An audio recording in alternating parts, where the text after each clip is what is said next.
raconter une histoire, comme c'est connu que c'est toujours une bonne chose.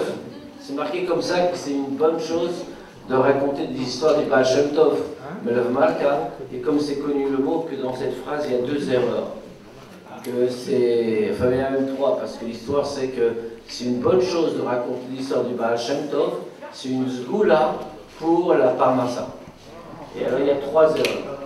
C'est pas seulement Motzei Shabbat, c'est tout le temps, c'est pas seulement du Baal Shem Tov, et c'est pas seulement pour la Parnassa. Donc on peut raconter des histoires.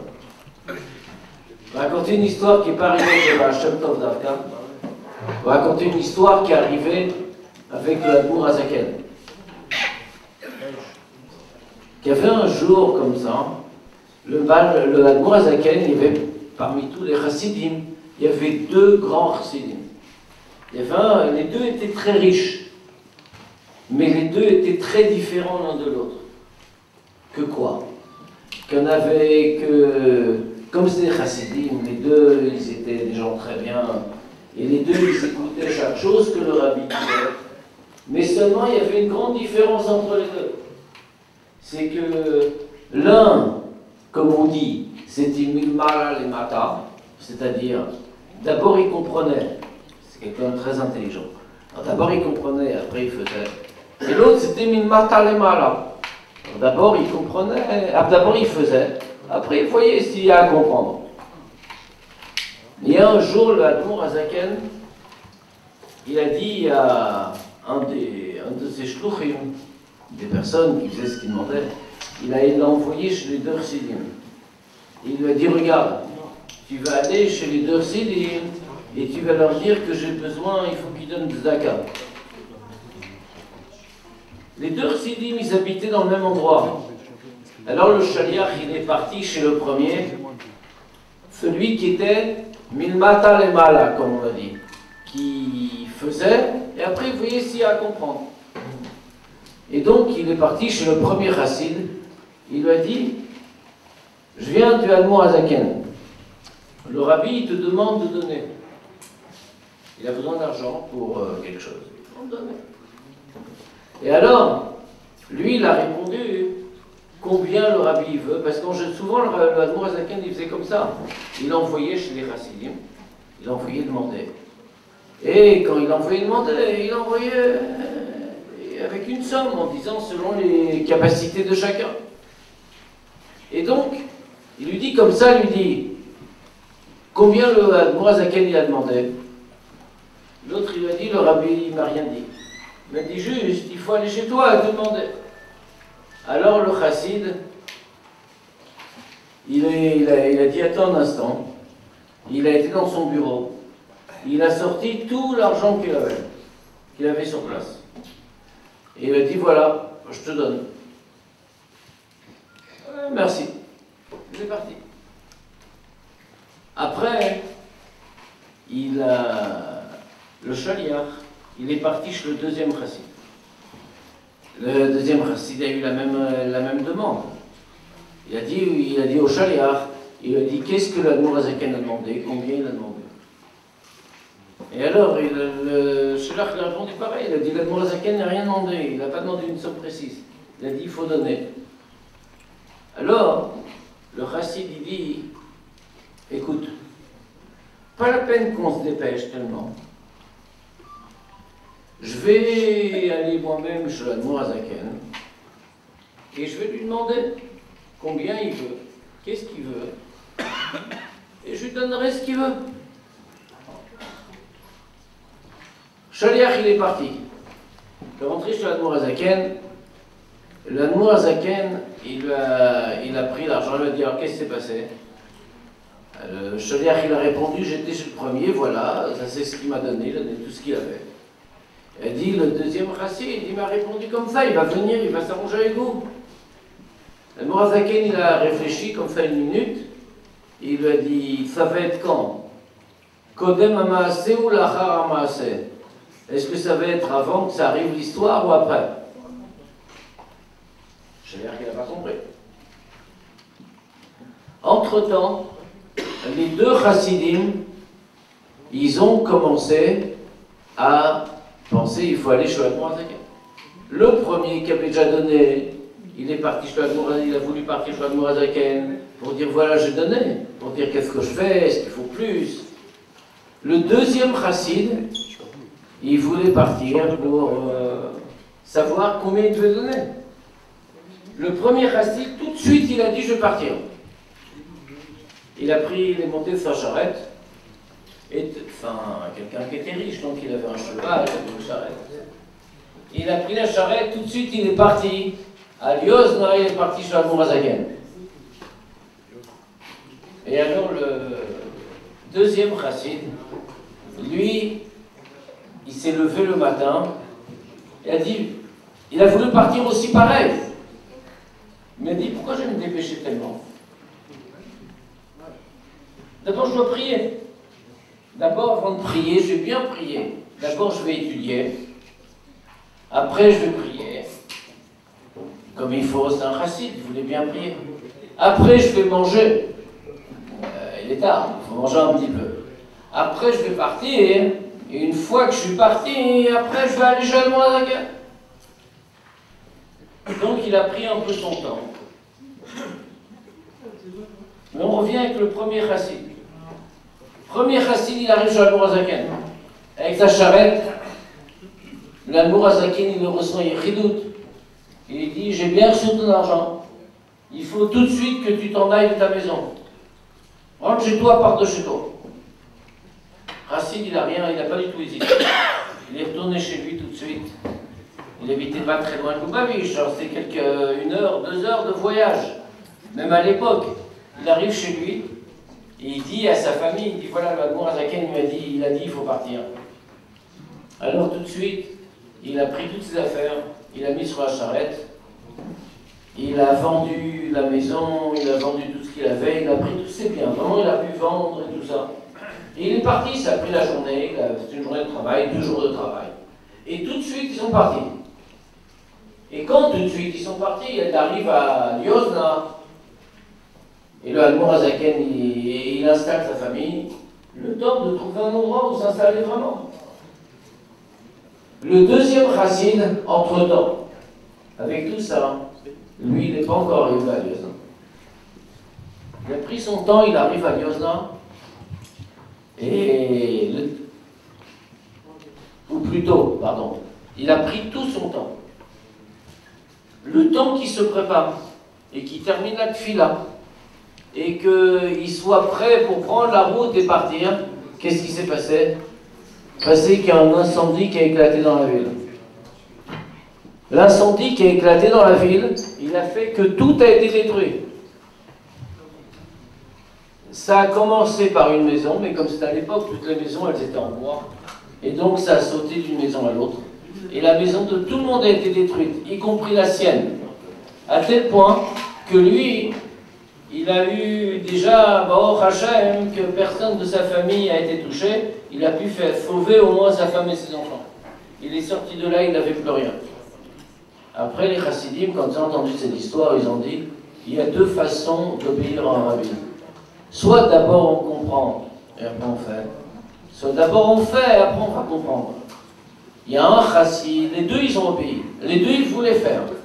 Il y en a un qui a fait d'une façon que d'abord il voulait comprendre, après il a fait. Et il y a un autre que tout de suite il a fait, et avec ça, ça l'a sauvé.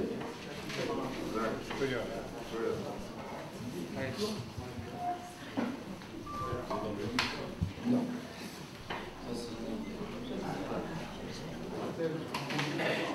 Je ne suis pas obligé de raconter tout seul des histoires de toute façon.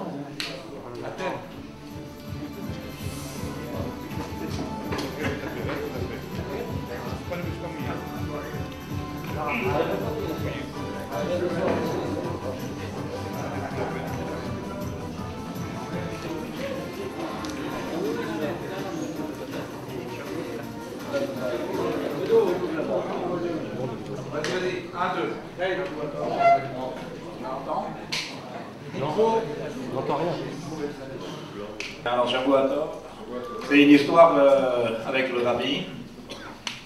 Il y a un juif qui s'appelle Lévi, et un riche juif américain dont la fille était très malade. Et il a été voir les plus grands professeurs. Et on sait que plus le professeur est reconnu dans ses compétences et plus les honoraires sont élevés. Mais les plus grands professeurs, les plus chers, ne pouvaient rien faire pour sa fille, qui était vraiment dans une situation désespérée et qui en plus endurait des souffrances terribles. Et un ami lui a dit, alors va demander au Rabbi de Lubavitch. C'est connu qu'il fait beaucoup de miracles. Alors ce juif-là, c'était un juif qui savait à peine lire dans le Sidour, difficilement, Yom Kippour, Rosh Hashanah. Il ne mettait pas les tefilines, il ne faisait pas Shabbat, mais bon, peu importe. Donc il a demandé une entrevue avec le rabbi. Et quand il a vu le rabbi, comme c'était un grand homme d'affaires, tout de suite il a dit, Rabbi, je suis prêt à vous donner 20 000 $ pour que vous donniez une bénédiction pour la guérison de ma fille, qu'elle vive et qu'elle soit en bonne santé. Alors le rabbi, il l'a regardé dans les yeux et il lui a dit, qu'est-ce qu'il en est de Shabbat? Alors l'homme d'affaires, il a dit, Shabbat, mais j'ai pas le temps de faire Shabbat. J'ai beaucoup d'affaires et il est impossible pour moi de les arrêter pendant Shabbat. Mais je suis prêt à augmenter, je peux vous donner 50 000 $. Alors le rabbi, il l'a regardé profondément dans les yeux, avec un sourire, il a vu la détresse du père. Il a dit, écoutez, on dit de moi que je fais des miracles, mais en réalité, ce que je fais, c'est que je prie Dieu pour le juif, et en premier, déjà, ce juif-là, il doit prier aussi. Mais pour prier Dieu, il faut déjà qu'il ne tourne pas le dos à Dieu en transgressant ses paroles. Donc la première chose que vous devez faire, c'est respecter le Shabbat, mettre les tefilines et les mezuzot sur votre maison, et cachériser votre cuisine. Il dit ça, après, on peut prier et ça va tout arranger. Le juif, il a dit, écoutez, vous n'avez pas compris, je vous donne 100 000 $, mais donnez une bénédiction pour ma fille. Et quand il a vu que le rabbi, il ne voulait pas changer du tout d'avis, il a dit, tout ce que vous me demanderez, je vous le donnerai. Le rabbi, il a dit, non, tout ne dépend que de vous. Faites ce que je vous dis, priez, et moi je vais prier pour vous, et ça va ouvrir toutes les portes. Le juif, il s'est dit, bon, il est rentré chez lui, il a commencé à donner des instructions pour demander qu'on vienne cachériser la cuisine. Il a commencé à mettre les tefilines qu'il n'avait pas mis depuis de nombreuses années. Et il a été rendre visite à sa fille, comme d'habitude, tous les jours, à l'hôpital. En arrivant à l'hôpital, on lui a dit, on ne sait pas ce qui se passe, mais il y a comme des signes d'une légère amélioration. Alors il est monté dans la chambre de sa fille, il a ouvert la porte doucement, comme à son habitude, et il y avait une infirmière qui s'est tournée vers lui, elle a mis le doigt sur la bouche en signe de ne pas faire de bruit parce que sa fille dormait. Et il s'est aperçu que depuis plusieurs jours, elle n'arrivait pas à dormir, elle était dans des souffrances, et là elle était apaisée, elle dormait calmement, ça lui a redonné de la saliva, et ça l'a encouragé à poursuivre. L'infirmière, elle a dit, écoutez, il y a eu une amélioration légère qui est apparue, on ne s'y attendait pas, j'ai appelé le docteur Brown, je lui ai fait part. Et normalement, il y a l'équipe médicale qui doit vous appeler maintenant ou les jours qui suivent. Donc il a été convoqué par l'équipe médicale.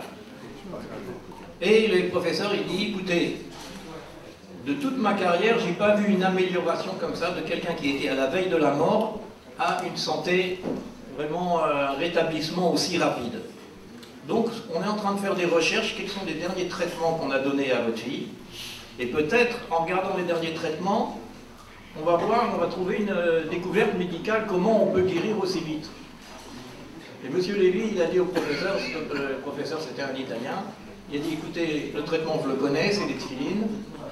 Alors, le professeur, il a dit, c'est quoi les tefilines? Et qui vous a donné ce médicament? Et le professeur, donc monsieur Lévy, il a tout expliqué à ce professeur. Et après, grâce à Dieu, donc la fille, elle a complètement guéri. Et toute la famille Lévy, elle est revenue à la pratique scrupuleuse des commandements de la Torah. Non. Jonathan.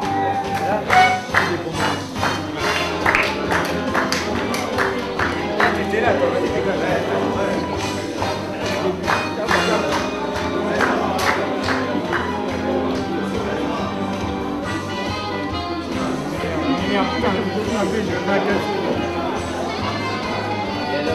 Je suis un vampire. Eh, Maclean, t'es un vampire?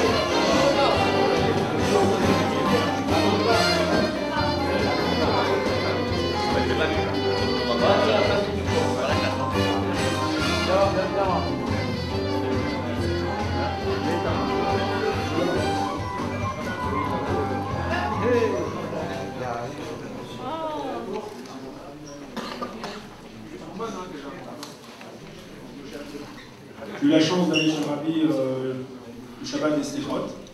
J'ai entendu une histoire du Rav Jacobson qui est connue, mais je voulais vous la raconter, elle est un peu humoristique.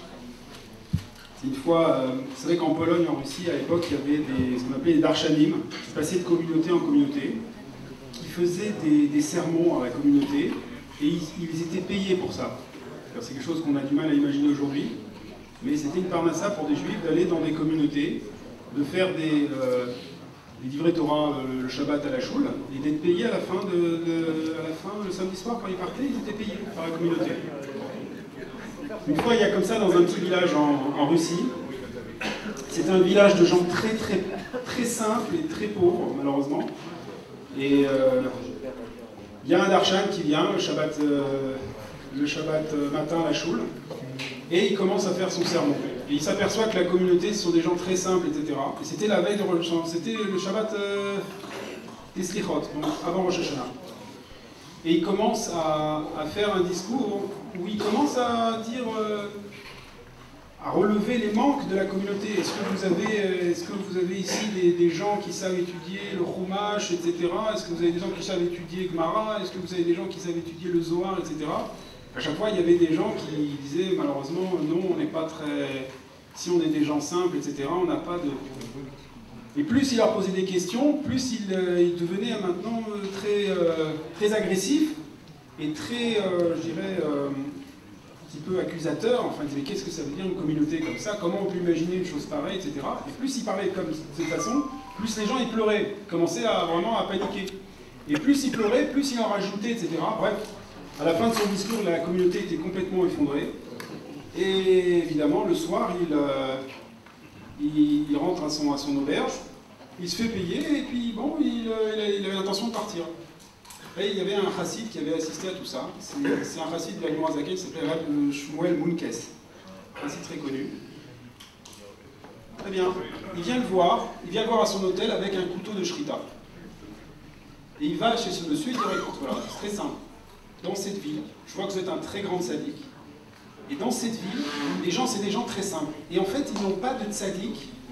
Ils n'ont pas de tzaddik sur la tombe duquel se recueillir avant Rosh Hashanah. Donc, on a trouvé la bonne personne. Vous allez être enterré ici. Et comme ça, les gens de cette ville, avant Rosh Hashanah, ils auront un tzaddik sur lequel ils pourront se recueillir. Donc voilà, j'ai amené un couteau de shrita, etc. On va faire l'opération, ça va être très simple, et les choses vont très bien se passer, tout va bien se passer. On cherchait justement un quelqu'un comme vous, etc. Alors le gars, le Rav commence à paniquer, il dit bon, je suis pas, finalement, comment, vous êtes un tzaddik, vous connaissez au moins le chasse par cœur. Non, je connais pas le chasse par cœur. Non, pas du tout. Ah bon, vous ne connaissez pas le chasse par cœur, très bien. Au moins vous connaissez le Shulchan Aruch par cœur. Non, je ne connais pas le Shulchan Aruch par cœur, il y a vraiment des chapitres que je ne connais pas, donc... Bon, vous connaissez au moins le Chumash par cœur. Pas tout à fait, quelques parties, etc. Bon, mais ça suffit quand même, on va vous... Non. Bon, à la fin, Rav Shmuel Katz dit, bon, alors, finalement, qu'est-ce que vous êtes venu dire à cette communauté? C'était quoi le message? Vous êtes venu leur faire des remontrances alors que vous n'êtes pas à la hauteur de ce que vous dites. Donc l'affaire s'est terminée comme ça. Bon, évidemment, il a rangé son couteau de shkita, etc. Mais c'est pour nous montrer que, en fait, cette histoire, c'est une histoire humoristique, mais qui est une vraie histoire qui a été racontée par, quand j'étais à New York,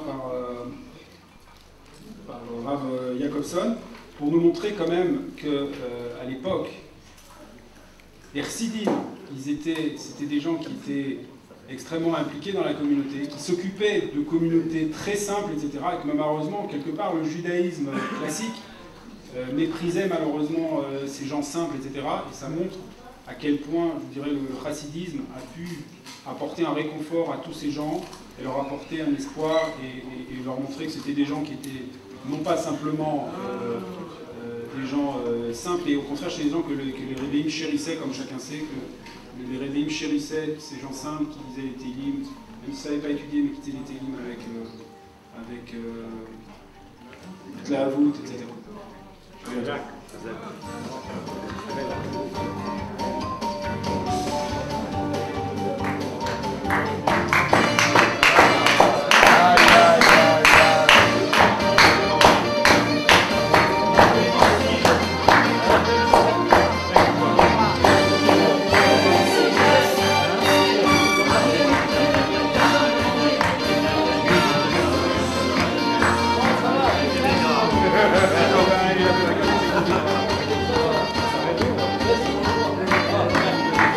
Yahoo, prends le micro.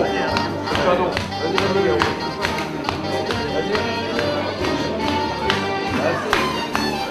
Laisse-les manger, on peut le manger. Shabbat.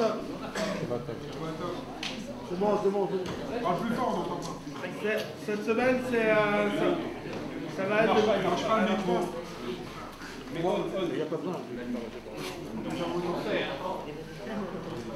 Cette semaine, c'est Rav Marcheshvan, ce vendredi. Je crois que c'est vendredi. Jeudi. Et au passage, je voudrais dans une petite histoire justement qui parle du Rabbi Rachab. Rabbi Rachab d'Omer. On sait tous que le 20 Rejvan, c'est le jour de son anniversaire. Une fois, dans une ville en Russie, il y avait des chassidim, il y avait aussi un petit peu des gens classiques justement, qui étaient un peu pas très proches de la chassidoute. Et bon, ils étudiaient quoi, ils essayaient d'étudier. Et il y avait une ville où, on sait tous que les chassidim, pendant les grandes dates, on se réunit, on fait un moyen. Alors, il y avait une grande date comme ça, il y avait des chassidim dans l'escadron en particulier qui étaient réunis, une bonne communauté de chassidim, 20-30 chassidim. Et là-bas, il y avait quelques étudiants comme ça, justement, classiques, ils essayaient d'étudier. Et il y en avait un qui vraiment était tellement, comme on dit, assidu dans son étude, qu'il y en avait qui participaient aux réunions chassidiques, il y avait d'autres qui avaient du mal. Il y en avait un en particulier qui avait beaucoup de mal. Parce qu'il était tellement assidu dans son étude qu'il disait justement qu'il n'avait pas le temps. Il n'avait pas le temps de participer aux réunions chassidiques. Alors les chassidim à chaque fois venaient le voir. C'est lui en général qui restait le plus tard à la synagogue, les chassidim venaient le voir. Il lui disait viens participer à Farmanian, tu viens avec nous, viens dire les chaïm un petit peu. Et lui ça ne s'entendait pas trop, il disait non, j'ai pas le temps, et puis bon, l'alcool, les histoires étudier à la Torah. Et on voyait qu'il avait un blocage par rapport à ça. Et au bout d'un moment, je pense que les chassidim vont insister, on sait que chassidim, quand on voit un juif particulier qui a un blocage, alors le Rebbe dit toujours que quand il y a un blocage, c'est là justement où on voit que la personne on sent que c'est ça quoi. Quand il y a un blocage, on sent que c'est ça, parce que une personne, quand on sent que tout va justement. Alors bon, mais quand il y a un blocage, ça veut dire qu'il y a une doute et une opposition, c'est qu'on sent que la personne, ça la touche. Ça, c'est un grand mot chassidim, c'est quand on sent qu'il y a une opposition, c'est que la personne, ça la touche. C'est là justement, il faut savoir, comme bien sûr, avec diplomatie, mais essayer vraiment comme on dit, d'accentuer d'une manière de diplomate, mais on dit qu'il y a un travail qui peut être fait à partir du moment où il y a un blocage justement des fois. Et Alors à ce moment-là, ils ont été le voir, ils ont dit un jour comme ça, qu'est-ce que ça te coûte de venir avec nous, on va aller chez le rabbi pour les fêtes, chez le rabbi Rachab. Qu'est-ce que ça te coûte de venir avec nous chez le rabbi? Alors cet étudiant, bon, il a dit, au bout d'un moment, il a dit, bon, ils lui ont dit, t'inquiète pas, tu peux que prendre des brachot. De toute façon, les fêtes, tu vas pas étudier parce que tu es à la maison. Donc voilà, tu prends le repas de fête, tu vas faire un tefila, tu prends le repas de fête. Donc tu peux que venir avec nous si la vira de Toucha, si la vira de Torah, t'inquiète pas, c'est chez le rabbi. Donc tu vas dire que tu vas prendre des brachot. Bon, après tout, il a dit, bon, c'est pour venir prendre des brachot et tout, il n'y a pas de problème. Alors il est venu avec le chez le rabbi Rachab. Quand il est venu chez le rabbi Rachab, alors à ce moment-là, il rentre bien sûr en Yechidouche, ils l'ont fait rentrer à Yechidouche, il a organisé une Yechidouche chez le rabbi Rachab. Et il rentre chez le rabbi Rachab, il voit que le rabbi Rachab lui parle, pas en train de lui parler, occupé dans ses pensées. Et lui, il essaie de voir si le rabbi Rachab était mityaches, a fait attention au fait qu'il est rentré, si on peut dire, c'est-à-dire, on parle de choses qui n'étaient pas proches trop de la Chassidut, donc il ne comprenait pas c'était quoi l'importance vraiment d'un rabbi, et tout. Donc bon, il pensait que le rabbi Rachab allait lui parler, ou allait je sais pas quoi. Le rabbi Rachab va s'occuper dans ses pensées, il reste dans ses pensées, il voit soudain que le rabbi Rachab lui adresse pas une parole, un mot. Et au bout d'un moment, le rabbi Rachab, au bout de 10 minutes à quart d'heure, le rabbi Rachab se lève, il fait comme s'il n'y avait personne à laver, il fait le tour de la pièce, et il commence à, dans ses pensées, il dit en russe comme ça, des mots en russe, on Yehan, on Yehan. Est-ce que c'est lui ou c'est pas lui? Et au bout d'un moment, le rabbi Rachab, il s'arrête et dit, Yehan, c'est pas lui. Alors maintenant, le gars, il comprend pas, il ressort du bureau du rabbi Rachab, il a entendu des mots spéciaux, des mots de Torah, ni rien, il comprend pas, il est complètement abasourdi. Il revient là-bas à la ville où il est, il dit au Chassidim, écoutez maintenant, il en supplie, c'est bon, laissez-moi tranquille, je suis dans mon étude, vous êtes dans votre truc à vous, maintenant moi j'ai goûté quoi. Donc maintenant, laissez-moi tranquille quoi, s'il vous plaît. Je vous mets une maison, on est des amis, mais vous me laissez tranquille, j'étudie, je ne veux pas que vous veniez me voir, ça et tout. Bekitsour, il est revenu complètement abasourdi de cette recherche du rabbi Rachab, il n'avait plus trop entendre parler de rien du tout. Maintenant, qu'est-ce qui se passe?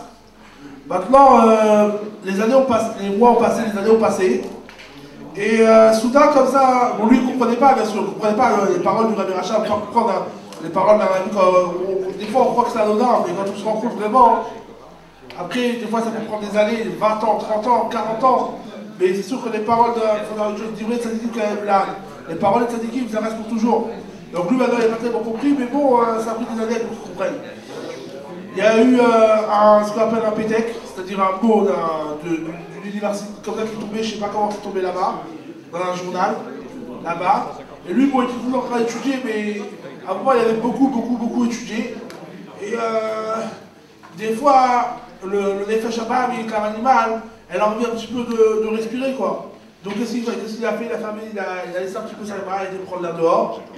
Soudain, il voit que dehors, dans la cour de récréation du Beth Midrash, il voit ce qu'on appelle un journal, comme ça, un truc, un petit papier. Lui, il ne savait pas c'était un journal, le gars, il regarde, on ne sait jamais, il se mettait quelque chose. Il y a toujours des fois des trucs par rapport aux Juifs, à l'époque en Russie.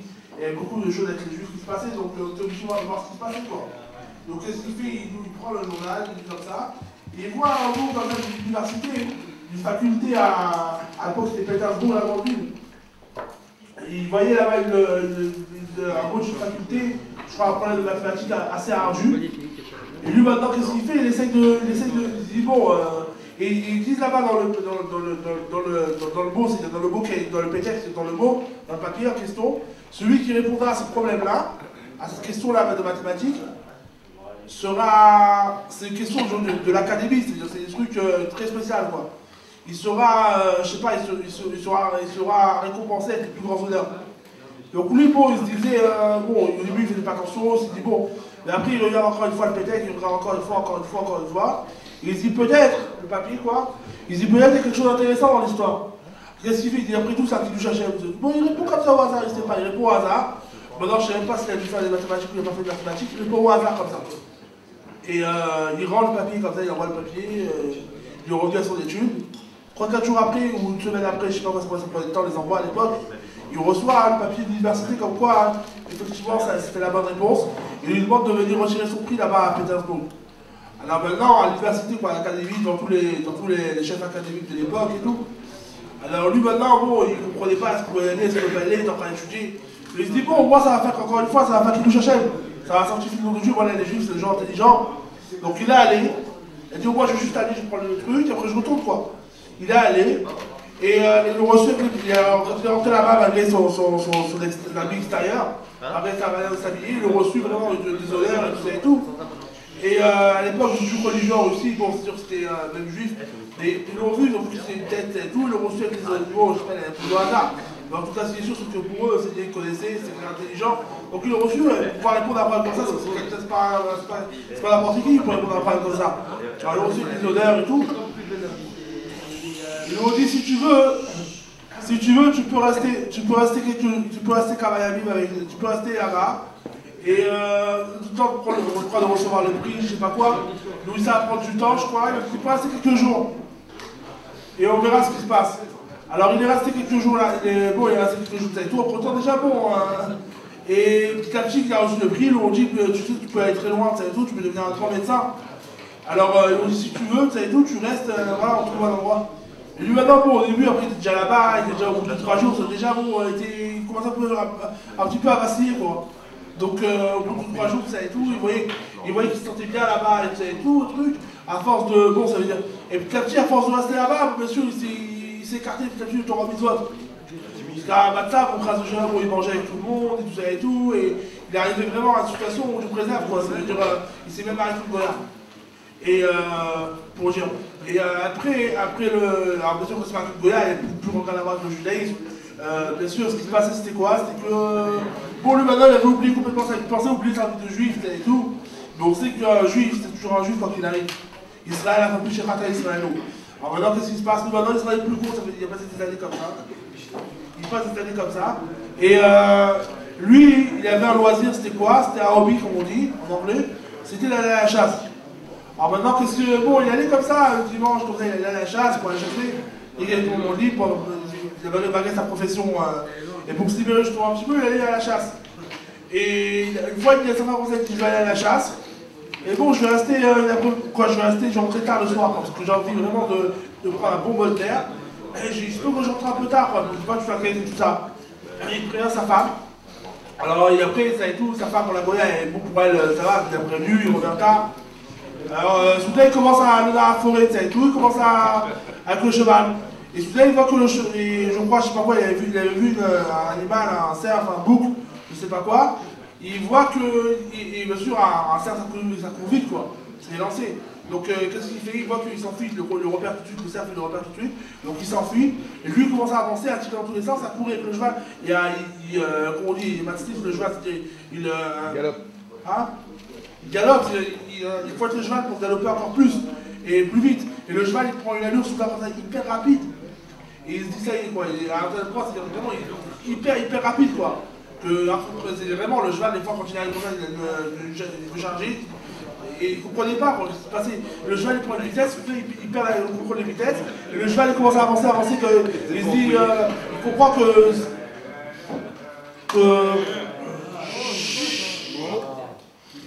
il comprend que Chas Shalom c'est la fin quoi. Ça veut dire, il suffit que le cheval il saute, ça y est, c'est fini quoi. Ça veut dire, il charge, il courait tellement vite, il comprend pas, il se met dans la forêt comme ça et tout.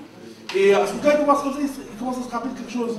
Et au moment où le cheval il commence à, il se dit, il est en train de, ça y est, je vais partir, ça y est, je vais partir. Enfin, il n'y a plus rien à faire, un cheval en pleine forêt, il n'y a plus rien pour m'arrêter, il n'y a plus rien, il n'y a personne, s'il y a un truc. Et alors il se dit, soudain il commence à réfléchir, et il commence à dire, où tu vas? Il se dit, il se rappelle qu'il y a Dieu, ça et tout, il malgré toute la situation où il se trouvait, il dit, Dieu, j'en supplie, si tu m'aides, si tu me sauves la vie, tu calmes le cheval, je te promets que je fais tu vas. Comme ça, sur un coup de tête. Et alors à ce moment-là, le cheval s'est calmé tout de suite et tout. Il a compris qu'il ne fallait pas rigoler avec ça. Il a vu qu'il était sauvé, dans les moments. Et bon, petit à petit, il essaie de voir ce qui se passe par rapport à la tchouba et tout. Et il va voir des rabbinim, des choses comme ça, des grands à l'époque. Ils lui disent, bon, toi tu sais, tu tombes à un niveau tellement bas que c'est très dur pour toi. C'est tout un travail, c'est des jeunes, il faut changer toute ton image, il faut changer des trucs. Faut complètement, faut que tu changes la photo, faut que tu laisses pousser la barbe et tout. Tu fais des jeunes. Et bon, il a fait tout ce truc-là, il a beaucoup souffert. Et soudain, à l'époque, les routes étaient longues aussi, donc ça allait dans une auberge. Et dans cette auberge, au même moment, Et bon, pourtant, la barbe avait poussé, et tout, quoi. Donc, dans cette auberge, au même moment, qu'est-ce qui se passe? Il y avait des soldats qui se sont arrêtés, des policiers. Entre temps, sa femme, bien sûr, elle n'a pas vu pendant des jours entiers. Parce que bien sûr, il a été fait chouba, il a laissé tout tomber. Donc c'est pas une nuit, c'est des jours entiers qu'elle n'a pas vu. Et elle s'est inquiétée, elle a appelé la police, et tout, quoi. Et à l'époque, il y avait une loi comme ça, en Russie, qu'un juif qui se convertissait, bon, enfin, déjà, qui devient chrétien, on peut dire, qui devenait chrétien, et après il revenait au judaïsme, bah, t'es passé à la peine capitale. On le tuait, quoi. Alors maintenant, qu'est-ce qui se passait, et tout? Ils ne savaient pas quoi faire, il y avait les soldats du roi qui rentrent comme ça, et il a compris que c'était sa femme qui les avait envoyés, quoi. Donc il voit les soldats du roi, et tout, ils rentrent dans le village, il dit où il est ce monsieur-là? Et il commence à faire des recherches. Et lui bien sûr, c'est le docteur en question, sans barbe, sans rien du tout, et tout. Et il ne comprend pas ce qui se passe, quoi. Lui et les policiers, ils font une recherche, soldats, ils font une recherche. Et celui-là, il s'approche de lui comme ça, il regarde dans le visage, il voit qu'il a les mêmes traits que ce docteur en question. Et bon, la barbe, elle est poussée, c'est tout. Donc, il ne savait pas c'était lui, c'était pas lui. Donc, il voit les papiers, la photo du docteur pour le donner au commissariat. Il voit la photo du monsieur. Il voit que la barbe est poussée, et tout. Il ne savait pas c'était lui, c'était pas lui. Maintenant, parce que d'un côté, il ressemblait au trait de la photo. De l'autre côté, à cause de la barbe, et tout, il ne savait pas vraiment c'était lui, parce qu'il y avait rien à voir. Il était un juif religieux, l'autre était un goy, quoi. Donc, il ne savait pas exactement c'était lui. Donc alors il ne savait pas c'était lui, alors il ne savait pas, il s'embrouillait. Il s'est embrouillé. Alors le chef de la police, il regarde comme ça, il dit pas c'était lui ou pas. Il regarde le truc, il dit en russe, est-ce que c'est lui, c'est pas lui, c'est lui, on ne sait pas si c'est lui, c'est pas lui. Et il regarde comme ça, un rabat trop d'air, regarde comme ça très fort sur le juif, et il dit c'est pas lui. Maintenant lui, ce juif-là, il commençait à se rappeler, il a dit, je sais pas, j'ai entendu une fois ces mots-là, est-ce que ça et tout, et tout. Et bon, il a la vie sauve, au Hachem. Donc il se demande d'où il se rappelait de ces mots-là, ça et tout. Et il se rappelle qu'une fois, il avait été chez le Rabbi Racham, que le Rabbi Racham lui avait pas parlé, et qu'il avait dit que ces mots-là. Et que ces mots du Rabbi Racham, c'est ces mots-là qui ont sauvé la vie. Des années auparavant. Donc après, bon, Racham a fait une grande chemin, ainsi de suite, et voilà. Mais qu'est-ce qu'on voit de là? On voit à la force qu'en plus, aujourd'hui, c'est ce Rav Keshvat jeudi. Et qu'à part ça, on voit que ce qui est indiqué, c'est qu'arrive là, que ce qu'un rabbi dit, même si des fois on ne comprend pas sur 5 ans, sur 10 ans, sur 20 ans, sur 30 ans, sur 40 ans, sur 50 ans, des fois c'est une question de temps, mais finalement ça n'arrive plus toujours.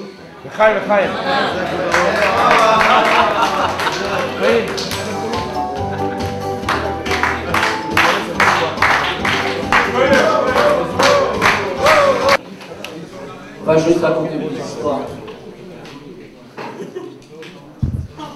C'est une histoire qu'a raconté Rabban Alfoud en face.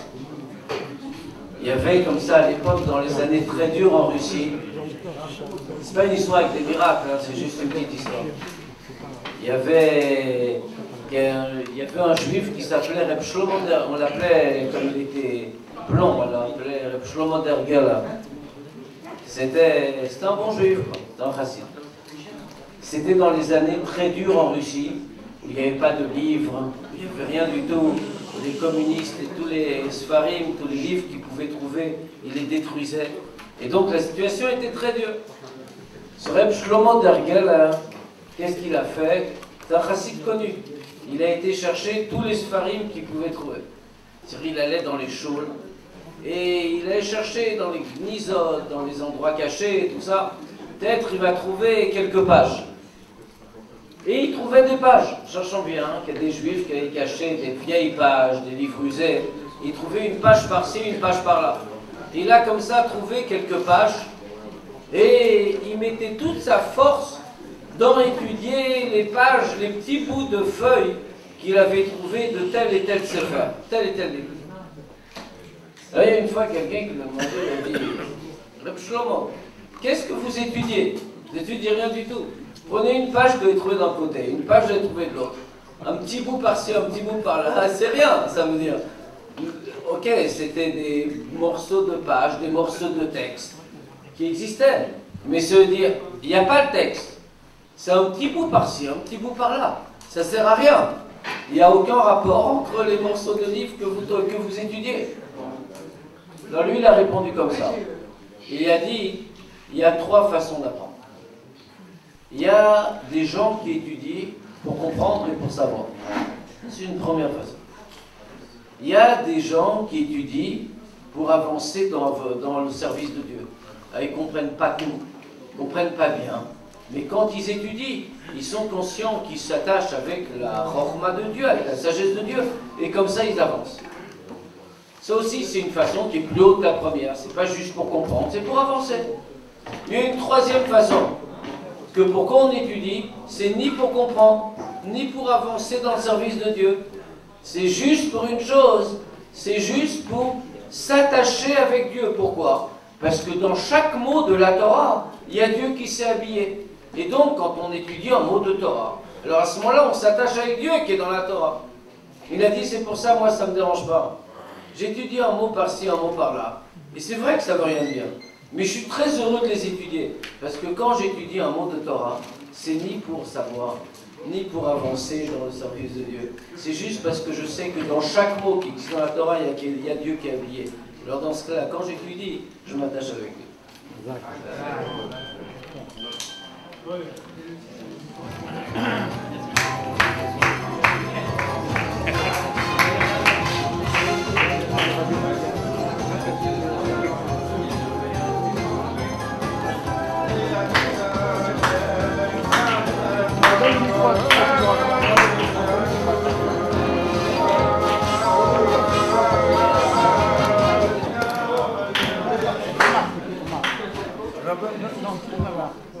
Level 5.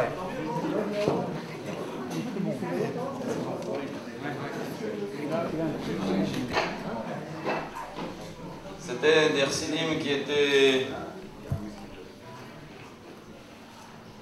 en merkaz shlichut, c'est-à-dire qu'ils vont dans un endroit où il n'y a pas encore de shliach officiel.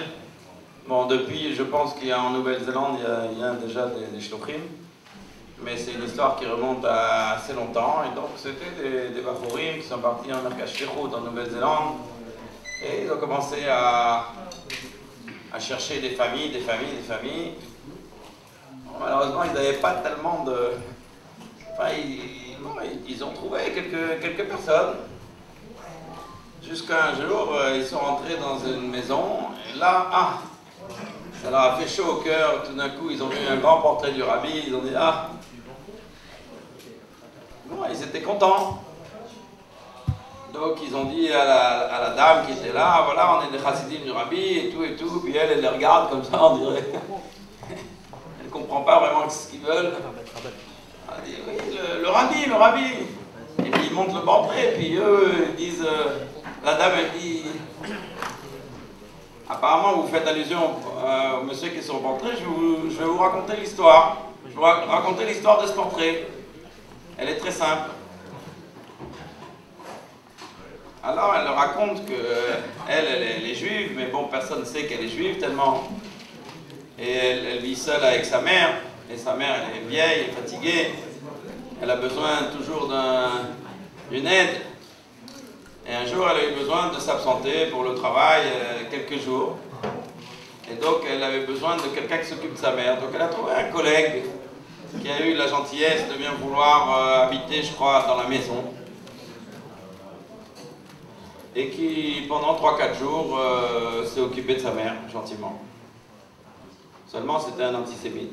Et là, il ne savait pas que c'était une juive. Maintenant, après, je ne sais pas comment ça s'est fait, je ne me rappelle plus bien l'histoire, mais à la fin du séjour, quand la dame est revenue, elle a remercié, etc., je ne sais pas comment, mais il s'est aperçu que c'était des juifs. Il a dit, moi j'ai aidé des juifs, oh là là, vous me le paierez cher et tout ça. Enfin, lui, il était très très mécontent, il est parti. Bon. C'est passé 1 ou 2 jours que dans la nuit, la dame, elle se réveille, enfin non, elle rêve. Elle rêve. Et dans son rêve, il y a quelqu'un qui vient et qui lui dit réveille-toi vite, va prendre ta mère et sors de la maison, dépêche-toi. Bon, c'est un rêve. Fais pas trop attention. Elle se rendort un peu. Et encore une deuxième fois, elle a la même chose. Un monsieur qui vient, qui lui dit « Vite, prends ta mère et sors de la maison. » Encore une troisième fois, elle rêve encore, là, elle se réveille, et en plus, en se réveillant un peu, elle sent que ça sent le brûlé. Donc effectivement, vite, elle obéit à cet homme-là qui venait dans son rêve, et elle va vite à la chambre de sa mère, et elle réveille vite, enfin elle attrape sa mère, et elle a juste le temps de sortir, la maison est déjà en train de brûler. Et qu'est-ce qui se passait? C'était le monsieur qui a voulu se venger, et qui a mis le feu à la maison carrément. Alors elle a dit, moi je sais bien dessiner, je suis une peintre. Alors comme cet homme, il m'a sauvé la vie, alors voilà, j'ai fait un tableau de ce que je me suis souvenu de mon rêve. J'ai dessiné le monsieur qui m'a sauvé. Ça veut dire qu'elle n'a jamais vu le rabbi, qu'elle n'a jamais connu, elle ne sait même pas qui c'est le rabbi. Qu'est-ce que c'est Lubavitch? Rien du tout. Mais le rabbi, il est assis dans son bureau là-bas, il est en train de sauver des juifs qui sont à des milliers de kilomètres de là-bas, sans qu'ils les connaissent, sans qu'ils n'ont rien entendu.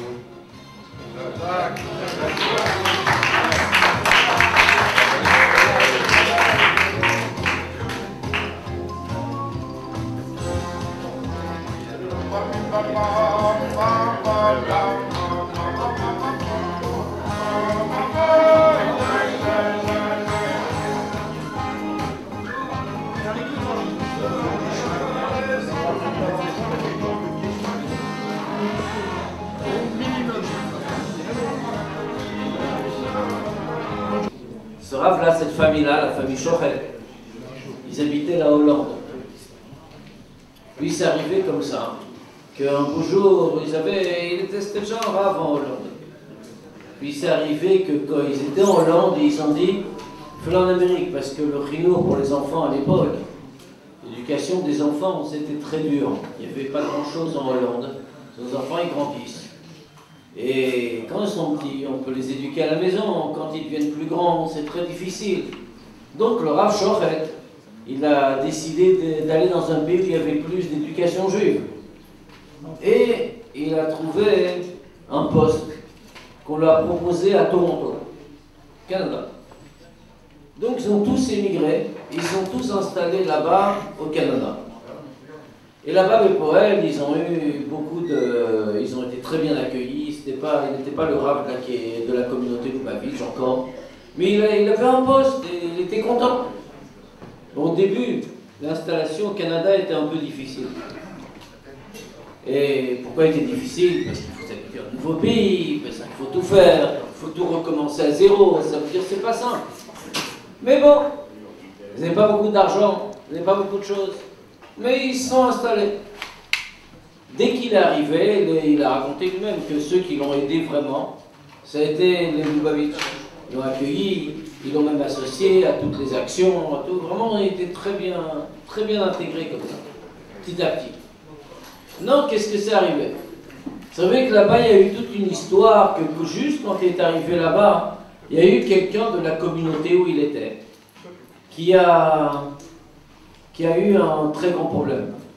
Il y a vu une petite fille là-bas qui a eu une intoxication alimentaire. Et que malheureusement, c'était très grave. Et donc il est dans l'hôpital, tout ça. Et comme c'était des chassidim, tout de suite ils ont appelé chez le rabbi, téléphoné chez le rabbi pour demander une bracha, qu'elle va se sortir bien de cette intoxication. Le rabbi, il a fait répondre comme ça. Il a dit, il n'a pas donné une bracha comme ça, en disant oui, ça va aller bien, ou quelque chose comme ça. Il a dit beaucoup plus simplement. Il a dit, ça va être Shabbat, à la famille en question. Il a dit, ça va être Shabbat. Ce Shabbat-là, vous allez amener un grand kidouche à la choule avec une grande simcha. Et ça va aller bien. Concrètement, la famille, c'est des chassidim. Le rabbi a parlé, alors ils ont une grande confiance. Alors tout de suite, ils ont préparé un très grand kidouche à la choule. Il y a eu un grand kidouche. Lui, le Rav Shochet, il était là-bas. Quand il a vu ça, il a été très impressionné. Pas tellement par la bracha du rabbi. Le rabbi donne une bracha, ça va. Le rabbi, c'est le rabbi, il donne une bracha, on peut avoir confiance. Mais comment une famille, que sa petite fille, elle est encore à l'hôpital, on ne sait pas ce qui va arriver. Les médecins, ils disent, on ne sait pas, on va voir. Elle est capable de se réjouir comme ça de tout son cœur. dans un kidouche à la chaude. Et les poils, ils l'ont fait. Concrètement, à la fin, après le Shabbat, à l'hôpital, ils ont fait savoir que, bon, Hachem, la situation était beaucoup mieux. La petite fille, elle est sortie, elle n'a rien eu du tout. Et quelques temps plus tard, c'était pas très longtemps après, il y a eu un accident dans la famille Shochach. Que quoi? Il y avait un tout petit enfant là-bas, à l'époque il était tout petit, et il a renversé sur lui un kéli plein d'eau bouillante, je sais pas, une bouilloire ou quelque chose. Ouais, c'est ça, l'eau était bouillante, on peut imaginer ce que ça veut dire sur un tout petit enfant.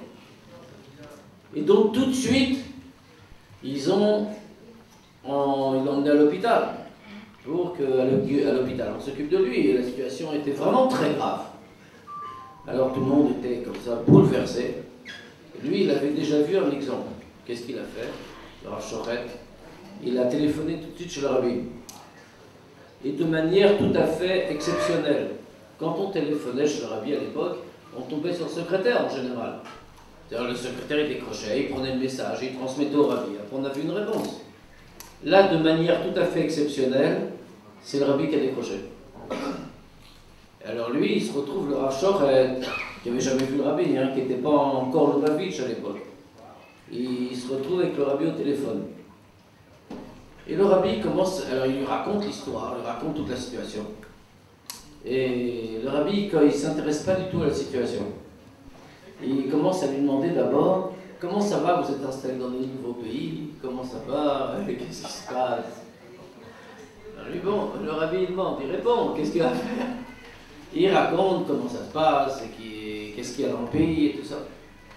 Et le rabbi il insiste, il dit ça va bien, tout le monde est bien installé, vous avez une parnassa, ça va. Oui, il répond.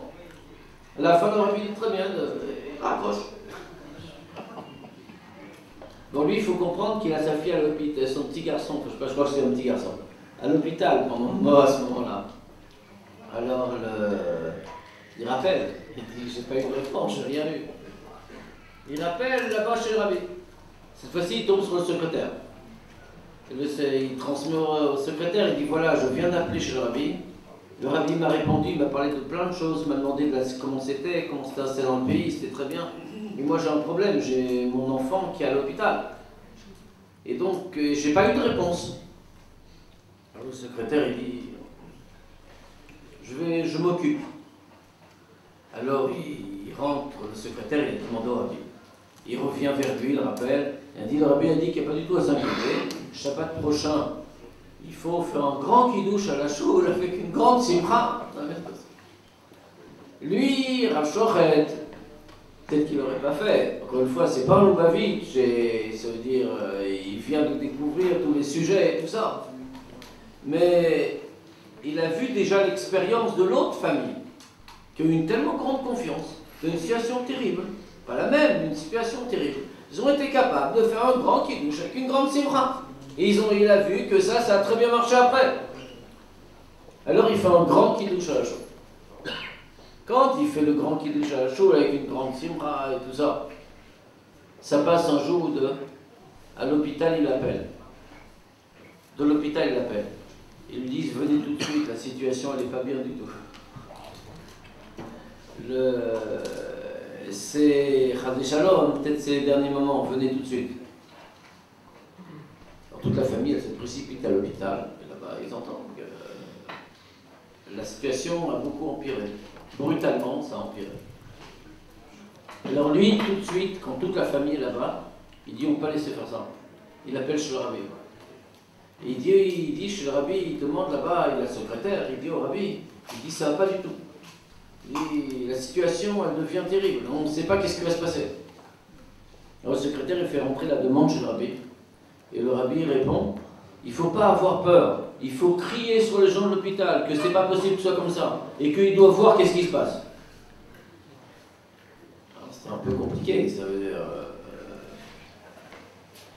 Mais lui, il a dit, puisque le rabbi demande, puisque le rabbi dit ça, certainement il doit avoir quelque chose.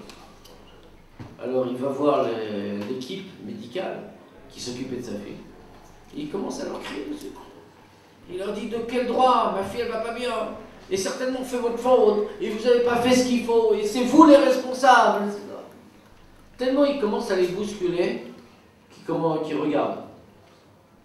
Ils examinent tout le traitement qui a été donné, ils examinent, et ils se rendent compte qu'ils ont fait une erreur, que dans la prescription, comment ça a été exécuté, ce qu'ils devaient faire pour soigner l'enfant. Il y a une grave erreur qui a été faite, et qu'en réalité, la chose, elle n'est pas du tout normale. Ils font changer le traitement, et l'enfant a complètement guéri. Et à la suite de ça, Shochet est devenu Lubavitch, et au point qu'aujourd'hui encore, il est le rabbin de la communauté Lubavitch là-bas à Toronto.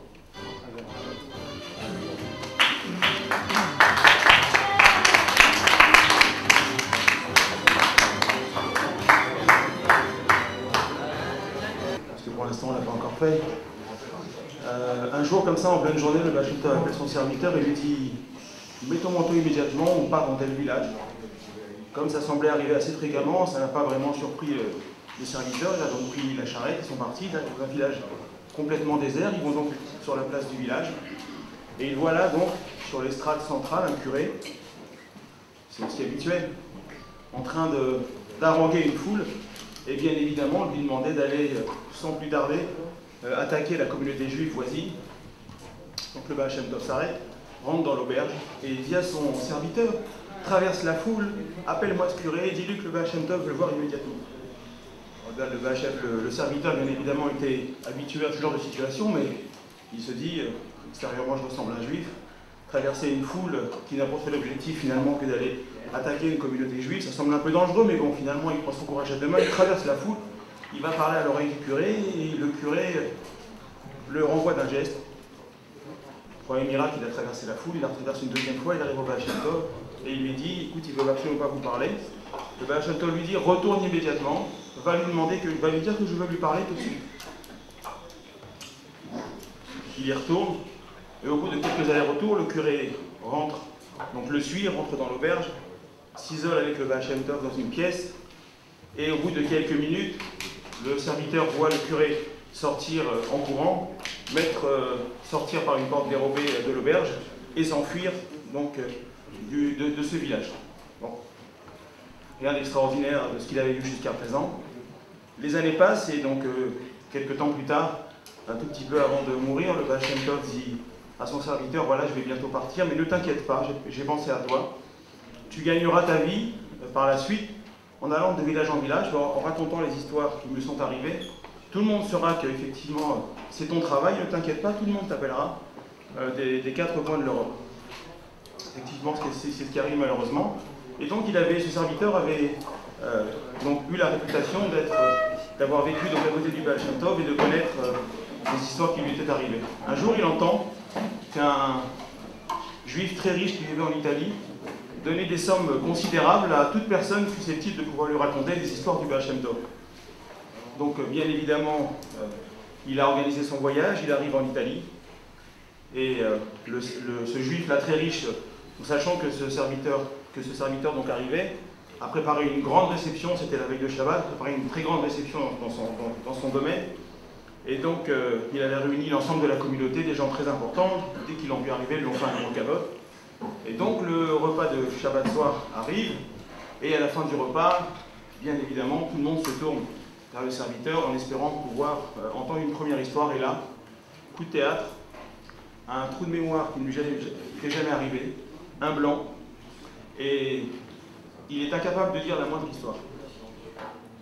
Comme le maître de maison était quelqu'un d'assez compréhensible, il s'est dit qu'il était un tout petit peu âgé, qu'il était certainement fatigué par le voyage et que demain ça irait mieux, donc il le laisse se reposer, il ne lui en veut pas.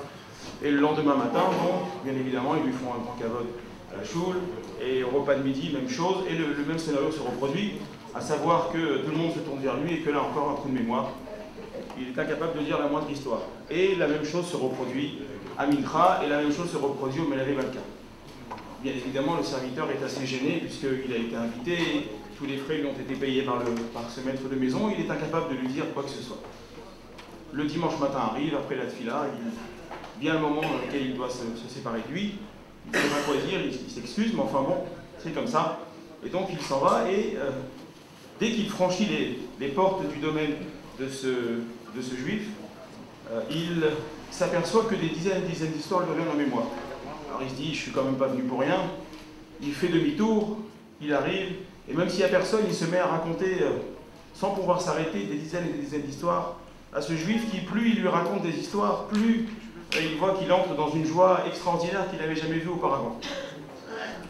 Une fois qu'il a terminé, ce juif lui explique et lui dit « Très certainement, tu dois être un tout petit peu surpris de voir que premièrement, je ne t'en veux pas, et deuxièmement, dès que tu as commencé à parler, je suis entré dans une joie que tu n'avais peut-être jamais vue avant. Peut-être te souviens-tu, mais il y a quelques années, tu étais venu sur une place du village et tu m'avais appelé, j'étais à l'époque un curé, parce que je m'étais converti, j'étais à l'époque un curé, et tu m'avais fait venir et le Bachdov m'avait parlé en privé en me disant que, d'abord en me convainquant de faire une teshuva et en me précisant que ma teshuva ne serait acceptée que lorsque, à un moment donné, une personne viendrait chez moi et raconterait des histoires qui lui sont arrivées. Et lorsque tu es arrivé vendredi soir et que j'ai vu que tu n'arrivais pas à sortir la moindre histoire, alors j'ai compris que je n'avais pas fait une teshuva suffisamment sincère. Et tout Shabbat, effectivement, lorsque je voyais qu'à chaque fois tu n'arrivais pas à raconter la moindre histoire, alors j'ai compris que ma teshuva n'était pas encore suffisamment sincère et acceptée par Dieu là-haut. Et lorsque tu es revenu, après que j'ai passé finalement tout un Shabbat à faire teshuva, j'ai compris que finalement le Baal Shem Tov avait eu raison et que la teshuva que j'avais faite avait été agréée là-haut. Et c'est pour ça que je suis entré dans une joie assez grande lorsque je t'ai entendu raconter des histoires.